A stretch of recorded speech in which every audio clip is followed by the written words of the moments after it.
Inutusan ng Panginoon si Aaron na magsalita para kay Moises. Nang nakikipag-usap ang Panginoon kay Moises sa Ehipto, sinabi niya kay Moises, "Ako ang Panginoon. Sabihin ninyo sa Paraon na hari ng Ehipto ang lahat ng sinabi ko sa iyo." Pero sinabi ni Moises sa Panginoon, "Hindi po ako magaling magsalita, kaya hindi makikinig ang Paraon sa akin." Ikapitong kabanata. Sinabi ng Panginoon kay Moises, "Makinig ka, gagawin kitang parang Diyos sa Paraon. Magkikipag-usap ka sa kanya sa pamamagitan ng kapatid mong si Aaron. Sabihin mo kay Aaron ang lahat ng sinabi ko sa iyo, at ipasabi mo ito sa kanya sa Paraon. Sasabihin niya sa Paraon na palayain ang mga Israelita sa kanyang bayan.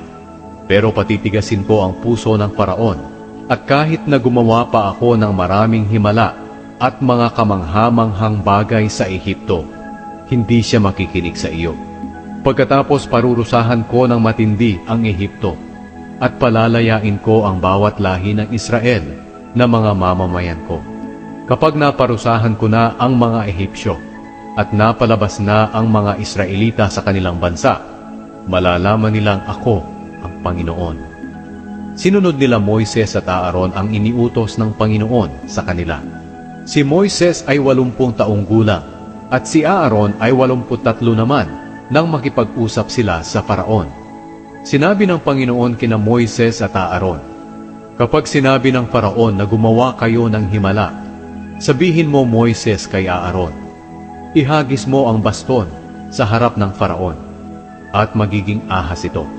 Kaya pumunta sina Moises at Aaron sa Paraon, at ginawa ang sinabi ng Panginoon. Inihagis ni Aaron ang baston niya sa harap ng Paraon at ng kanyang mga opisyal, at naging ahas ito. Ipinatawag naman ng Paraon ang kanyang matatalinong tao at mga salamangkero. Sa pamamagitan ng kanilang salamangka, nagawa rin nila ang ganoong himala. Inihagis ng bawat isa sa kanila ang mga baston nila, at naging ahas din ang mga ito. Pero nilunok ng ahas ni Aaron ang mga ahas nila. Pero nagmatigas pa rin ang puso ng Paraon, at hindi siya nakinig kina Moises at Aaron, gaya na rin ng sinabi ng Panginoon.